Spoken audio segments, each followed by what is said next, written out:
Do you spend most of your day in a cold, dark room isolated from others? If so, I have the perfect neighborhood for you. The bottom of the ocean. Come live in the Mariana Trench. At a depth of 36,000 feet, it has all the amenities you're looking for. Cold, dark, and desolate. Come take a tour of this lovely deep sea community you have the chance to call home. I'll give you a brief history of the region, introduce you to some of the locals, and outline every reason why you should come live in the Mariana Trench.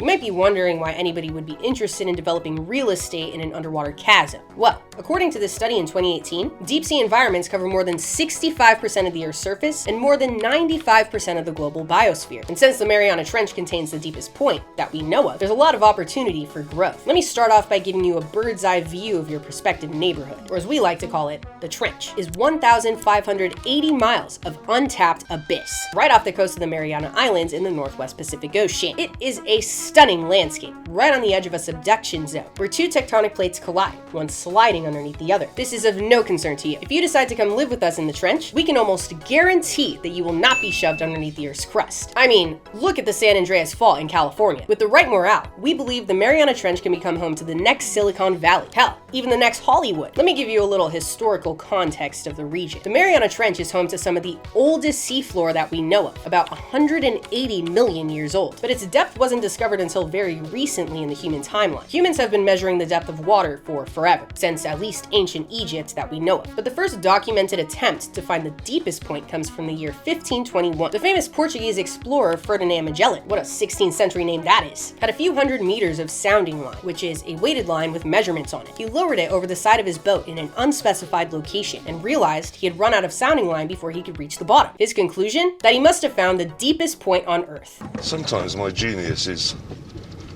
it's almost frightening. As centuries went on and technology advanced, we learned that that was obviously not the case. What? And eventually attention was turned to our beloved Mariana Trench. In 1875, aboard the HMS Challenger, the trench was measured with a much longer sounding line to a depth of 26,850 feet. And in 1900, they found a spot with a depth of 28,877 feet. And about 50 years later, a new technique was used.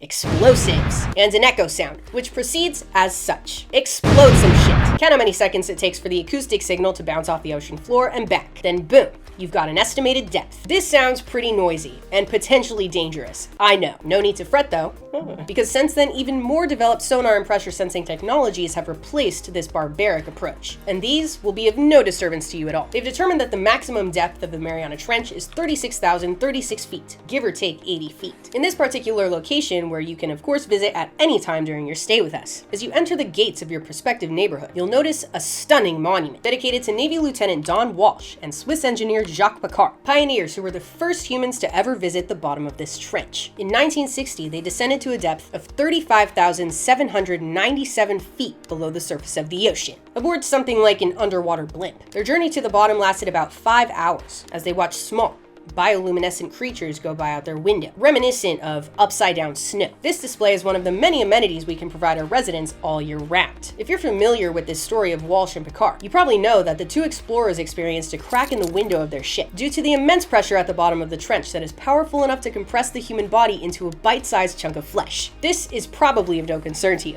The crack had absolutely no effect on them while inside the vessel, and to ease your mind even further, 2 people have taken trips to even deeper points since then, aboard even more developed vessels, and had absolutely no problems at all. Canadian filmmaker James Cameron became the first person to reach the bottom of the trench solo in 2012, aboard this lovely 24-foot tall tower of a submarine. He reached a depth of 35,756 feet. And in 2019, Victor Vescovo reached an even deeper point of 35,853 feet during his 5 Deeps expedition, where he reached the deepest points of all 5 oceans. And I'll let you in on a little secret. He told me personally, the spokesperson of Mariana Trench Realty, that this particular trip down to the Mariana was his personal favorite. Ship durability will luckily be of no concern to you though, as we require all of our residents to undergo just one slightly invasive procedure. To live in this lovely deep sea oasis, all you have to do is remove your skeleton. The design is very human. This will ensure that your bones don't dissolve at the bottom of the sea floor. It will also combat the increased pressure that I mentioned, which is just under 16,000 pounds per square inch. Once the operation is complete, that increased pressure will be but a mere weighted blanket everywhere you go. Nice and cozy. Becoming a fluid sack of flesh will also help you feel more at home with the locals. Allow me to introduce you to a few of them. The sea pigs, one of the many adorable groups of sea cucumbers you'll find in abundance on the sea floor. They're formerly known as the holothurians, and you might be surprised to know that in many deep sea ecosystems, they're the dominant invertebrate group, accounting for 90% of their ecosystem's biomass. Holothurians, like the sea pigs, are equipped with tube feet to help them move around and get a sense of their surroundings.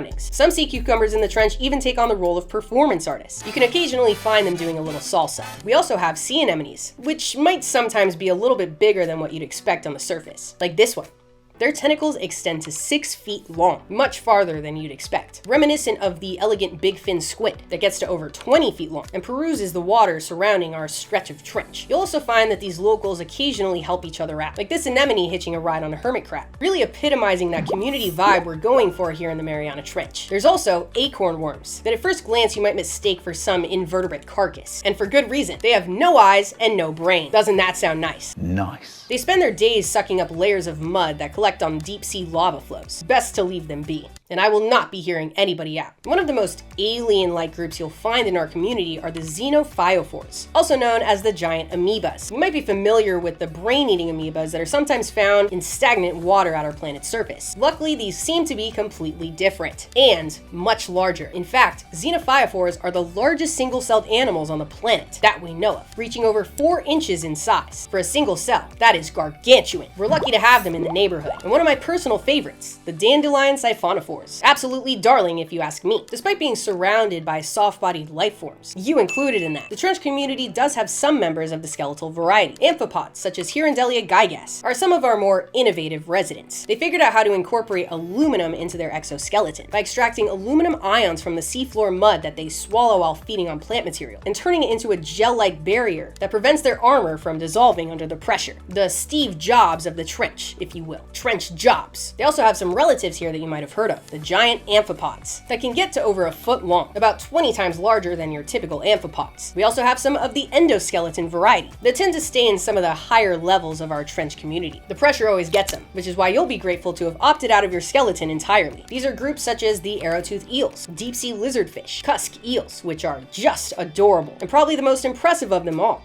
the Mariana snailfish, the deepest living fish in the Mariana Trench that we know of, at up to 26,200 feet below the surface of the ocean. These tiny, scaleless vertebrates are some of the top predators of our community, going deeper than any of their competitors due to adaptations like gaps in their skulls and mostly cartilaginous skeletons to combat our higher pressures. Now let me assure you, we do not expect you to consume the local fauna. We've taken great measures to ensure we disrupt the native ecosystem as little as possible. We also, transparently, have no idea what would happen to your digestive system if you choose to indulge. So instead, we are currently constructing the first ever, one-of-a-kind, deep sea Margaritaville, open 24/7 and supplied with all your favorite dishes from the surface, such as the Rancho Deluxe Burger, and my favorite, the coconut shrimp. I know, it almost seems too good to be true. I will admit, life in the trench can get pretty monotonous. Perfectly understandable that you'd want to go out on a weekend getaway from time to time. And luckily, there are neighboring trenches for you to explore, where you can see creatures such as the AT sponge, which, as you can see, exists on a stalk. Their bodies orient themselves to face the currents that carry food particles into their otherworldly bodies. It's like visiting outer space, all from the comfort of your own abyss. If this weekend getaway intrigues you, allow me to introduce you to the Forest of the Weird, a slightly longer trip than a weekend. I'd suggest taking a few days off work to get the most out of this experience. Only 3,200 miles from the Mariana Trench sits a jungle of glass sponges and unusual corals. They all face the same direction, for the current, and provide a lovely paradise for brittle stars and crustaceans of the deep. As someone who loves retreating into your icebox at the end of the day, I'm sure this locale is checking off all your boxes, and I'm willing to bet there's just one more amenity to cover: